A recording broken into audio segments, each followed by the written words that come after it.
De volta com o Educador em Entrevista, hoje nós vamos falar um pouquinho de alimentação, né, ligada à obesidade, na companhia aqui da Fabiola. Gratidão pela participação conosco. Boa tarde. Eu que agradeço. Para nós é sempre uma gratidão estar aqui, né, conversando um pouquinho com você aqui, Luciano. Bom, Fabiola todo mundo já conhece, né, do curso de nutrição aqui do Claretiano, e vocês vão realizar uma mesa, né, redonda, aí, uma discussão a respeito desse tema, né, em especial a obesidade nas mulheres. Nas mulheres. Aproveitando esse mês, né, que nós estamos aí, que é o mês internacional das mulheres, e no dia 4, né, agora deste mês, foi também o dia da obesidade. Então, trabalhando um pouquinho essas duas temáticas e levando em consideração que muitas mulheres buscam, né, soluções, né, tratamentos, formas de conseguir chegar, né, num peso adequado, num peso ideal. E muitas vezes as mulheres são as que fazem mais loucuras pelo peso ideal, não é? Entram aí nas modinhas que são extremamente prejudiciais à saúde. Exatamente, entra nas dietas da moda, né? Eu falo que as pessoas buscam, muitas vezes, milagres, né? Quero resultados rápidos, mas a gente tem que pensar que esse resultado ele tem que ser duradouro. E ele tem que ser gradativo, né? Para que a gente consiga ter uma mudança comportamental adequada, mas ela tem que ser para o resto da sua vida, porque a gente não pensa só na estética, né? A gente tem que pensar na saúde como um todo também. E é interessante quando a gente pensa isso, né, dos dois polos, né? Mulher entra muito na história do inibidor de apetite, medicação, etc. Homem nos anabolizantes. Exatamente, né? São dois perfis muito diferentes, né? A mulher faz todas as dietas da moda, né, que existem, todos os procedimentos estéticos, né, possíveis e imagináveis, as medicações, né? E o homem já entra aí pelo lado que a gente fala hoje em dia, que muitos, né, estão voltando aí para esse lado do anabolismo, né, e entrando também em alguns distúrbios comportamentais, né, como por exemplo a vigorexia. Também tem uma questão interessante, não é importante aí para se destacar, que é essa diferença, né, e que a Laura pergunta aqui, existe de fato uma diferença do tipo de ganho de peso masculino e feminino? Oi, Laura, ótima pergunta, né? Primeiro a gente pode pensar na composição corporal, né? Tanto das mulheres quanto dos homens. Nós sabemos que o sexo masculino ele tem uma porcentagem, né? Tende a ter, né, uma porcentagem de massa muscular maior do que das mulheres. Então, como a massa muscular ela é metabolicamente mais ativa do que a gordura, né? Então ela tende, né, ao homem a ter mais facilidade aí para a perda de gordura corporal, em relação às mulheres, né, que tem uma porcentagem de gordura corporal maior do que os homens. Além disso, né, entra outros fatores também, né, vão entrar fatores hormonais, né, que a mulher eu falo que desde que ela se entende por gente, ela tem oscilação hormonal, então tudo isso interfere. Perfeito. Então, de fato, o hormônio é um fator aí determinante nessa questão. Sim, com certeza, com certeza. E a Olivia perguntando justamente isso, né? Se fala muito da questão de retenção de líquido. Isso procede ou não? Sim, procede. Tanto é que muitas vezes a gente vai pesar logo pela manhã, Olivia, a gente percebe muitas vezes que o nosso peso às vezes está menor. Ao longo do dia, a mulher tende a reter mais líquido, né? Pode ser por uma alimentação, às vezes inadequada, com mais sódio, às vezes uma ingestão inadequada de ingestão hídrica, né? Mas também pode ser por questões hormonais, né, presentes aí. Então, a gente tem que avaliar o todo. Perfeito. Nesse sentido aí, né, quando a gente pensa avaliação, é importante destacar que cada caso é um caso, cada perfil é um perfil.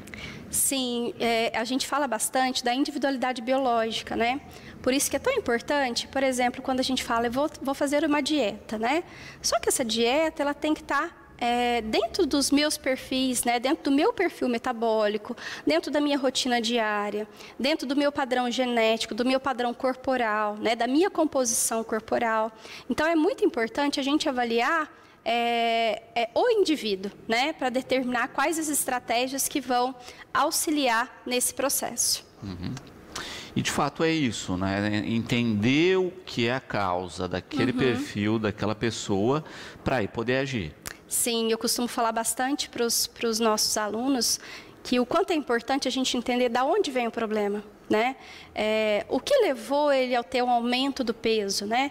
Teve algum marco, né, na vida daquele paciente, né, que levou ele ao ganho de peso, né? É importante a gente trabalhar isso, né? E quais são os gatilhos, né, disso tudo, né, para frente a esse problema. Então é muito importante a gente conhecer realmente.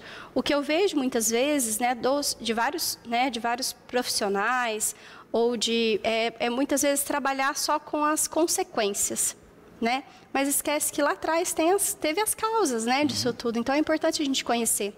Então eu falo que a nutrição é importante a gente trabalhar o aspecto biológico, o aspecto psicológico, o aspecto social, cultural, né? É amplo, né, quando a gente fala aí da nutrição, da alimentação. Sem dúvida, sem dúvida. É um conjunto aí que tem que ser, de fato, analisado para se ter uma melhor eficiência no tratamento. Sim, exatamente, para se ter uma eficiência no tratamento. E ainda, Alice, perguntando uma questão interessante, né? Mudança de hábito é o fator principal. Mudança de hábito é o fator principal. E eu falo que mudar comportamento, Alice, não é algo fácil, né, da gente conseguir. É por isso que eu falo que tem que ser gradativo, né? Então, assim, não adianta eu chegar do dia para a noite e falar, não, agora eu quero fazer tudo diferente, vou mudar tudo, vou fazer algo radical. Talvez o radicalismo, né, tem muitos estudos que mostram que a restrição alimentar leva à compulsão alimentar. Então, assim, nós temos que trabalhar, assim, com algo que vai ser sustentável, né? Que você vai conseguir sustentar isso, né, ao longo da sua vida e que isso vai trazer benefícios para a sua saúde. E a Joana Moraes mandando um grande abraço aqui, agradecendo pela participação. Joana, eu que agradeço. Inclusive, a Joana é uma das nutricionistas que estará com a gente aí nessa mesa redonda aí para discutir um pouquinho sobre esse assunto. E é interessante a gente pensar nisso, né? O quanto essa possibilidade, né, de fazer essa estrutura de conversa, e você me falava no intervalo aqui que terá a presença, né, de ex-alunas, de nutricionistas, mas também de pacientes, né? Isso. Relatando aí as suas dificuldades. Exatamente. O intuito dessa mesa é auxiliar na motivação das pessoas, né? Então a gente quer auxiliar nesse processo, né, do emagrecimento ou dessa busca. Às vezes eu não comecei ainda, mas por onde começar? O que fazer? O que vai me impulsionar, né? Qual vai ser a minha motivação para que eu consiga chegar naquele resultado? Então, nós queremos, né, com essa mesa redonda, auxiliar, às vezes despertar em alguém, falar, opa, nossa, eu preciso mudar. Então, aqui está a forma como eu devo seguir, né, ou como eu devo fazer, ou às vezes até como forma de motivação e se espelhar em algumas pessoas também que conseguiram ou que estão nesse processo também de emagrecimento, dessa busca, para que a gente consiga aí auxiliá-los e motivá-los a todos que possam participar desse momento com a gente. Muito bom.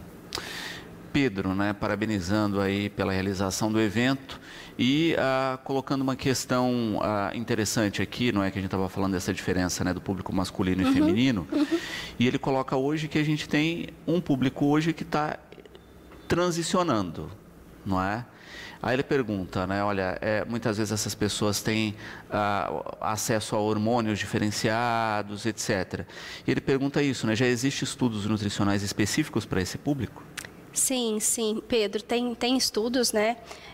Hoje em dia, eu acho que com o acompanhamento do profissional, né, a gente consegue também trabalhar tudo isso.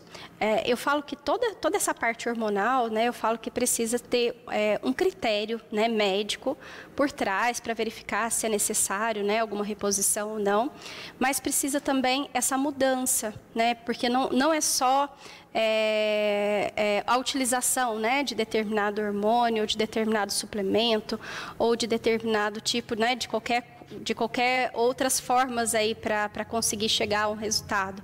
Mas a gente tem que ter um acompanhamento e pensar que tudo tem que ser na dosagem adequada, pensando na nossa saúde, né, como um todo.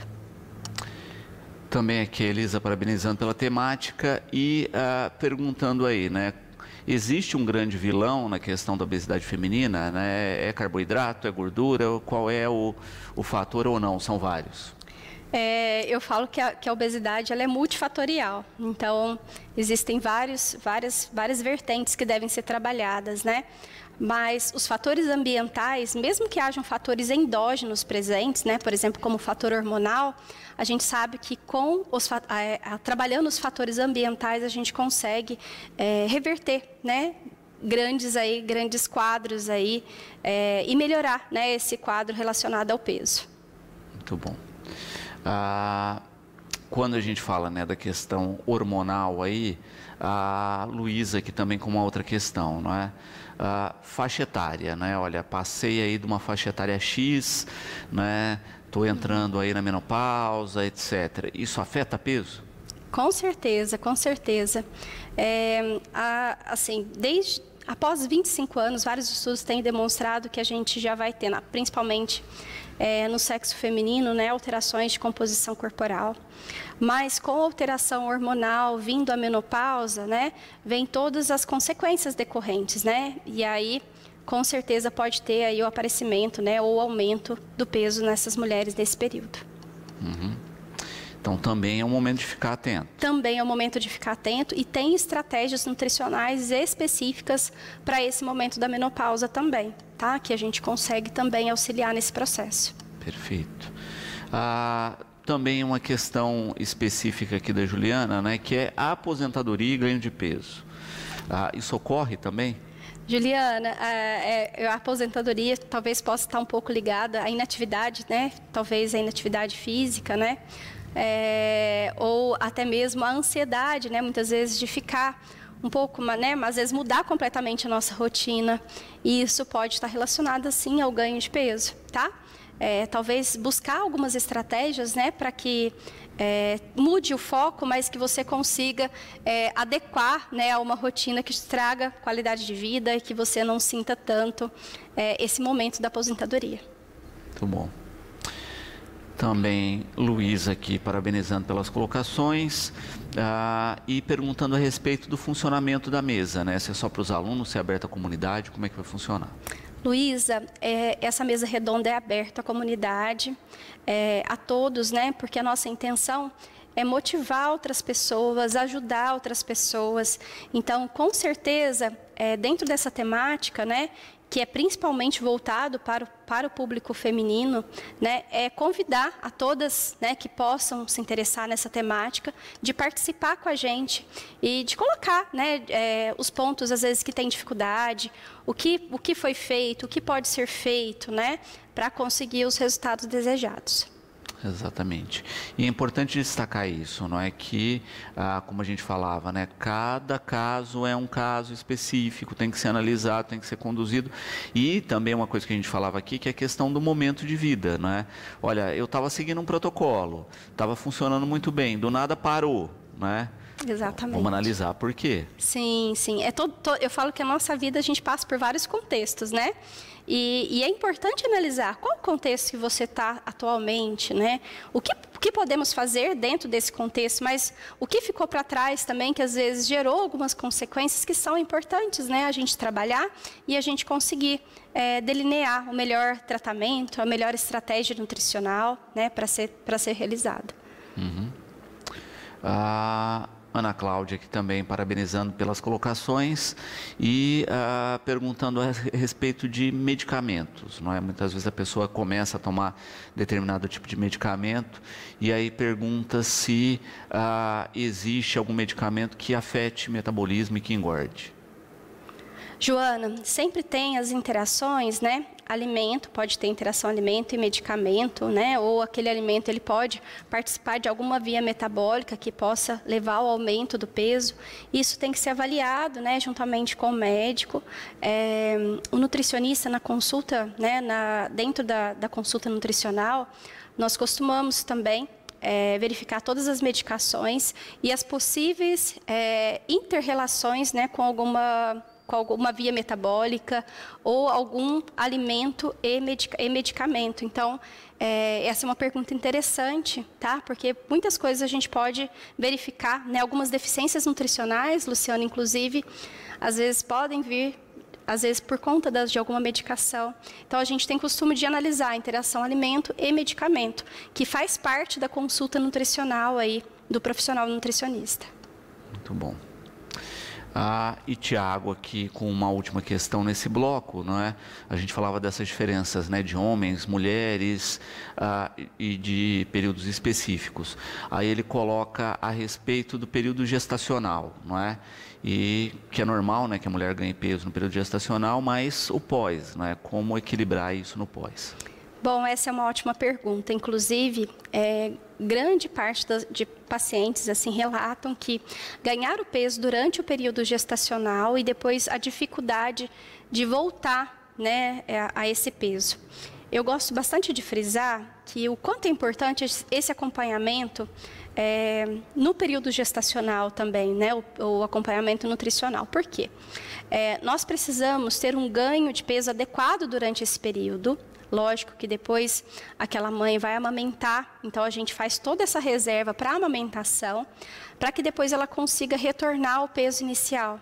Então, é muito importante a gente verificar isso. E as mulheres, muitas vezes, existem aí muitos mitos, né? Que ela tem que comer por 2, né? Então, é onde, às vezes, a ansiedade, né? Das mudanças que estão ocorrendo durante esse período gestacional, de como que vai ser, né? Com as mudanças da vida, né? Com aquela criança que está por vir. Então, tudo isso influencia nesse ganho de peso. E é por isso que a gente tem que ter um acompanhamento adequado para que a gente consiga fazer e consiga retornar a esse peso inicial. Donizete aqui, né, perguntando a respeito de jejum intermitente. É aconselhável em que casos? Bom, vamos lá, Donizete, uma ótima pergunta, né? Eu costumo até conversar com alguns professores, né, da área de fisiologia e bioquímica, e dentro dessa, assim, pensando fisiologicamente, não tem assim, algo que a gente fala, olha, é importante essa utilização, né? Realmente tem resultados legais por conta, né, assim, de um efeito fisiológico interessante. Mas eu conheço profissionais que utilizam como estratégia por um tempo determinado, tá? Então, é como o Luciano falou, cada caso é um caso, é importante a gente avaliar a individualidade biológica, né, de cada um e como cada um responde a um determinado estímulo, né? Então, é interessante a gente verificar. Mas, fisiologicamente, né, e falando na parte no aspecto bioquímico, traz algumas consequências metabólicas também, como a produção aí de corpos cetônicos, e a gente sabe que o nosso sistema nervoso central, ele nutre necessariamente de carboidrato, então, e além de outros órgãos, né? Então, assim, o quanto é importante a gente pensar em saúde, né? Eu volto nessa mesma tecla, porque eu falo que hoje em dia existem muitos modismos, né, em cima da nutrição, mas eu gosto de frisar muito a ciência da nutrição, tá? Então, o que a ciência está trazendo para a gente resultados? Lógico, tem feito estudos, né, em cima de várias estratégias nutricionais, mas nós temos que ter o cuidado, né, quando passar para um paciente. Eu falo que também tem a ética, né, e eu gosto bastante de frisar que eu trabalho dentro da ética, dentro do que tem aí conhecimento científico, para que eu consiga passar realmente para o meu paciente algo que eu sei que tem validação. Tá? Às vezes muitas pessoas podem ter resultados clínicos, tá? Mas eu acho que é até um cuidado, né, que a gente tem que ter também perante a isso, né, ao nosso cliente, ao nosso paciente. E muitas vezes a gente tem também essa questão, né? Surge uma técnica nova, um processo novo, etc. Quando a rotina é a melhor técnica, né? Equalizar uma rotina saudável de alimentação. Exatamente. Às vezes eu costumo falar que a ciência, né, ela não trabalha com exclusão, né, de determinado grupo alimentar, mas ela trabalha com a qualidade, né, a quantidade adequada para aquele indivíduo. Muitas pessoas às vezes falam assim, eu não vou procurar um nutricionista porque ele vai retirar, né, as coisas que eu gosto. Eu falo que o profissional ele tem que se adequar ao hábito, né, daquele cliente. É lógico que vão ter coisas que a gente vai ter que ajustar, né, mas eu falo que a gente tem que estar sempre trabalhando com algo que a pessoa vai ser sustentável para a vida dela. tá? Então, não adianta, vamos supor assim, a época da Páscoa chegando, né, Luciana? E as pessoas falam, não posso comer chocolate, não posso comer chocolate, né? Eu falo que não existe esse terrorismo nutricional. Fizeram, né, esse terrorismo, mas a gente não tem que trabalhar com isso. A gente tem que trabalhar realmente com uma alimentação saudável, que a gente possa, né, nos permitir, né, para conseguir, eu quero comer um pedaço de chocolate, eu não vou comer um ovo de Páscoa, né, aí todos os dias, né, mas eu comer um pedaço ou optar por uma opção melhor, né, que isso também a gente pode trabalhar, pode ser uma alternativa. E isso acho que é o desafio, né? Equilíbrio parece que é a coisa mais complicada, né? O sujeito ele prefere todas as opções... Menos o equilíbrio, exatamente. Prefere fazer tudo que pode, possível e imaginável, mas buscar o equilíbrio. Eu falo que em tudo, né, na nossa vida, a gente tem que pensar nesse equilíbrio, né? Em tudo que a gente está fazendo em excesso ou que a gente está fazendo pouco, né? A gente tem que pensar, não, peraí. Qual que é o meu equilíbrio aqui para que eu consiga agir de uma maneira melhor, né? E que eu consiga levar isso realmente. A Rose, não é? Hoje se fala muito da questão das intolerâncias, não é? Lactose, glúten, etc. Que no passado não se sabia, né? Algumas dessas intolerâncias podem ser responsáveis por ganho de peso? Sim, sim. Assim, não vou falar que é necessariamente por ganho de peso. Hoje em dia também veio o modismo, por exemplo, tem pessoas que têm um diagnóstico, né, fechado de intolerância, né, ao glúten ou à lactose, mas vieram os modismos em cima disso, né? Então a gente sabe que foi, por exemplo, uma famosa fez a dieta sem glúten, a outra fez uma dieta sem lactose, e isso as pessoas disseminaram, né? E começaram a fazer, e começaram, eu tenho também intolerância, às vezes nem sabe, nem tem um diagnóstico fechado, mas está fazendo as dietas aí com restrição de algum determinado grupo alimentar. Então, é importante a gente investigar, tá? Se realmente é uma intolerância ou não, se é necessária a exclusão ou não, e qual que é a causa desse aumento de peso, né? Pode ser isso, pode não ser, pode ser outras, porque, como eu falei, é multifatorial. Então, a gente tem que realmente investigar. Perfeito. Mas é aquela história, né? Se tem uma intolerância, é bom cuidar, né? Evitar os alimentos que causam essa intolerância e aí sim, né, ter uma avaliação na questão do peso. Exatamente, exatamente. E cada pessoa, por exemplo, quando a gente fala da lactose, né? Cada pessoa ela vai tolerar, às vezes, uma proporção, né, de lactose. Uns às vezes vão ser realmente isentos de lactose, outros vão conseguir numa quantidade. Então, por isso que é tão importante essa individualização. E quando a gente fala, vamos supor assim, não vou ingerir produtos com lactose, mas eu não sou um intolerante, né? Vamos pensar, né? Ou eu não tenho uma alergia, né? Mas eu decidi retirar da minha alimentação. A gente sabe que a gente tem a enzima lactase, né? Que é a enzima que digere, né, que degrada a lactose. Quando a gente não faz, por exemplo, começa a não ter a utilização, né, dessa enzima, essa enzima vai parando de funcionar. E aí, realmente, às vezes, você vai ter aí um quadro, né, por conta dessa não utilização dessa enzima. Perfeito. Por isso é importante entrar em contato com um profissional, sim, né, ter um diálogo e ter uma avaliação correta, né? Às vezes a pessoa assim, tomei um leite, me fez mal, eu sou intolerante. Não, né? Você tem que fazer um exame de fato, tem que fazer, exatamente, e verificar qual que é o grau dessa intolerância, né? Às vezes, hoje em dia, tem muitos pacientes, teve alguns pacientes que eu consegui, por exemplo, com probióticos, às vezes a gente consegue reverter um pouco o quadro. Não sei se você já ouviu falar, Luciano, do kefir, né? O kefir também, ele dá uma degradada, né, na lactose, então tem muitos pacientes que conseguem tolerar, né? Então, assim, acho que a gente pode ir tendo algumas estratégias para a gente conseguir ter a fonte, né, por exemplo, do leite, dos derivados, como proteína, como fonte de cálcio, mas também ter aí esse processo, né, de verificação também da tolerância à lactose. Exatamente. E é um tipo específico de lactose, não é? A gente tem que também destacar isso, né? Que, por exemplo, as crianças, como tinha alergia no passado, elas recomendavam leite de cabra, que não tem esse perfil de lactose específico. A gente já tem algum perfil de gado hoje que produz um leite livre. Livre, exatamente. Então, assim, hoje em dia, a indústria alimentícia, ela está desenvolvendo bastante. Tem muitos produtos no mercado, né? Então, você tem uma gama de possibilidades para que você consiga se adequar, né? E o profissional, ele é um profissional habilitado para verificar tudo isso dentro das condições, né, financeiras, dentro das condições do que tem realmente próximo, para que a pessoa consiga ter uma alimentação saudável e adequada em todos os nutrientes. Perfeito. E é interessante entender isso, né? Olha, o problema não é o leite, é a lactose específica em alguns tipos de leite. Então dá para se equalizar isso. Sim, sim, com certeza, com certeza. Da mesma forma, a questão do glúten, né? A gente falou aí muito da questão do glúten, etc. E a Karina fala justamente das ações que vêm, né? Aí em contracorrente, né, que as pessoas às vezes se empolgam, e ela coloca a tapioca, né, que tudo virou uma grande tapioca no mundo, né, tapioca mais saudável, etc. Mas quando a gente pensa em caloria, não, né, quando se pensa dependendo do tipo de recheio, muito menos. Sim, exatamente.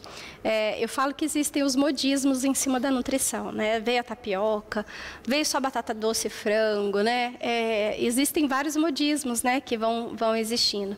Eu costumo colocar muito que é importante a variedade, né? Então, vamos supor, eu vou fazer o café da manhã, eu posso variar, né? Um dia eu posso até comer uma tapioca, mas outro dia eu quero comer um pão, outro dia eu quero comer um pão de queijo, outro dia eu quero, né, comer uma torrada. Então, eu tenho uma variedade de produtos, né? Olha, dentro dessa alimentação, sempre pensar numa fonte de carboidrato, numa fonte de proteína, numa fonte de vitaminas e minerais, né? Porque para que eu tenha ali um prato, né, uma refeição saudável. Então, em todas as refeições, não excluir um grupo alimentar, mas pensar como um todo.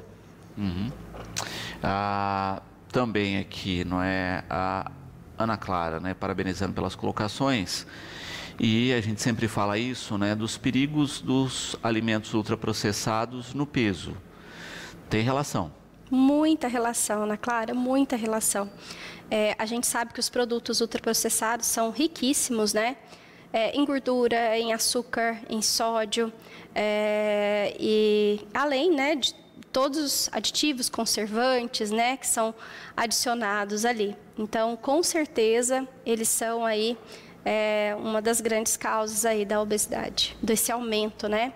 Principalmente porque as pessoas estão sendo estimuladas a esse consumo cada vez mais, né? Buscando cada vez mais coisas mais fáceis, né? Que já está lá pronto, e aí levando a esse aumento da obesidade. A gente vê muito isso, Luciano, em crianças hoje, né? Quantas crianças obesas que consomem muitos produtos ultraprocessados, né? E o que essas crianças estão tendo? Hoje em dia, na clínica, a gente atende muita criança com dislipidemia, né? Com diabetes tipo 2, com hipertensão arterial. Então, assim, o quanto é importante a gente pensar nesses hábitos, né, que nós estamos trazendo, né? E as consequências disso tudo.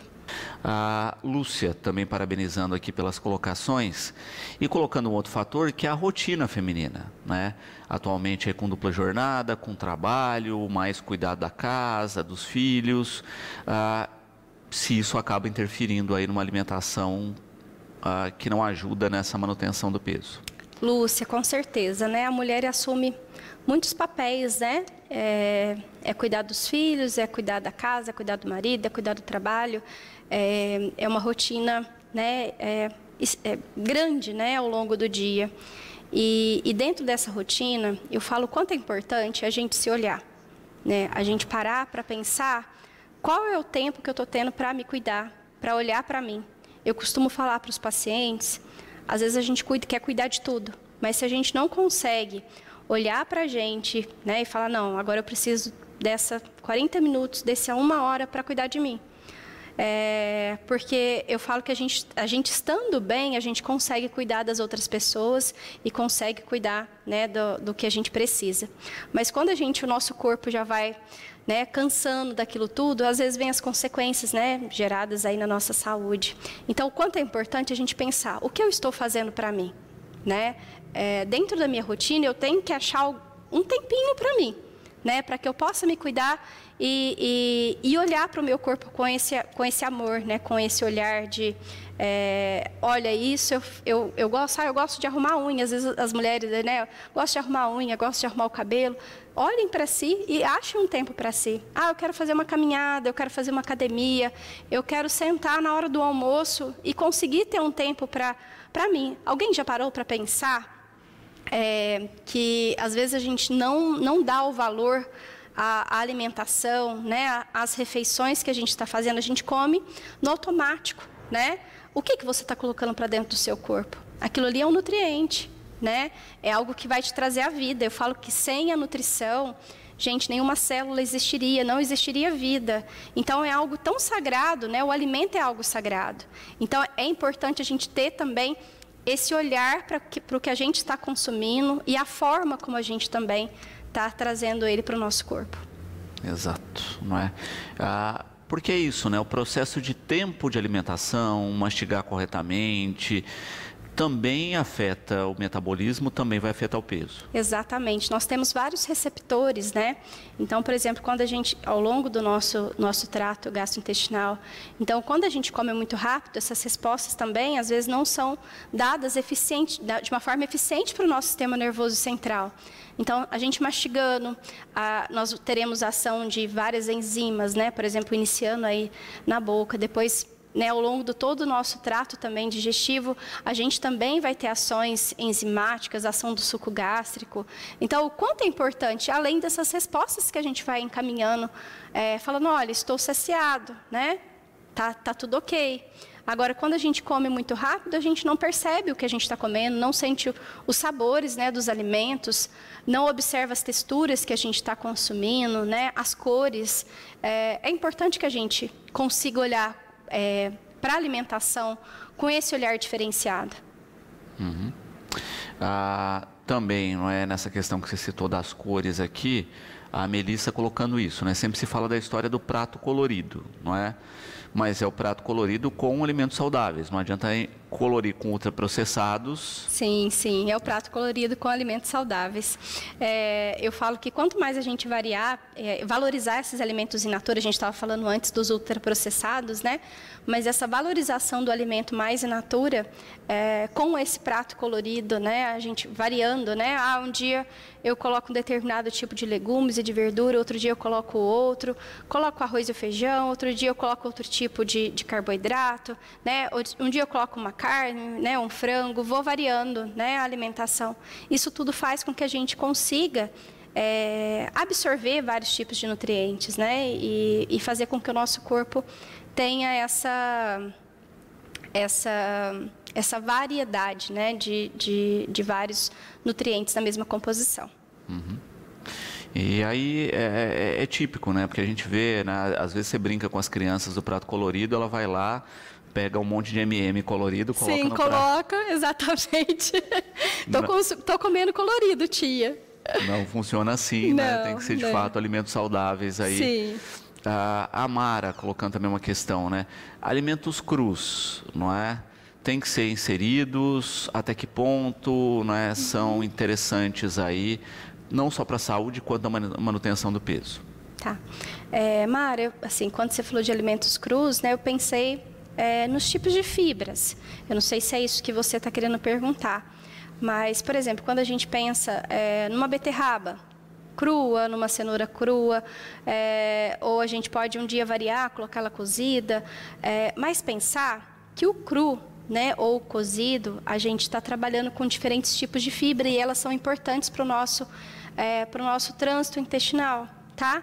Então, é importante que você trabalhe, né, com as fibras solúveis e com as fibras insolúveis aí, que vai auxiliar tanto na propulsão, né, das fezes, como também na barreira, né, que a fibra faz, absorvendo às vezes menos glicose, menos gordura, tá? Então, é muito importante, além do efeito de saciedade também que as fibras fornecem, tá? Também Pedro, né, a gente falando aqui de fibras, né, ele coloca justamente isso, né? Por que a dieta do brasileiro é tão pobre em fibras? Então, é complicado, né? Porque a gente tem uma diversidade de produtos, né? Eu falo que o Brasil, ele é riquíssimo em frutas, verduras, legumes, né? Eu acho que talvez seja uma falta de hábito ou uma mudança, né, de comportamento também que nós tivemos ao longo das décadas, né? Porque, assim, eu vejo que os nossos avós tinham uma alimentação muito mais in natura, com coisas muito mais saudáveis, né? Com produtos menos processados, né, ultraprocessados. Eu acho que veio vindo isso nessas gerações agora, né, atuais, com o modismo, com a industrialização, né, foram aparecendo esses produtos mais rápidos e também com o nosso hábito, né, com o nosso estilo de vida, que exige também que às vezes a gente tenha coisas rápidas e fáceis ali, tá? Então eu acredito que foi por isso.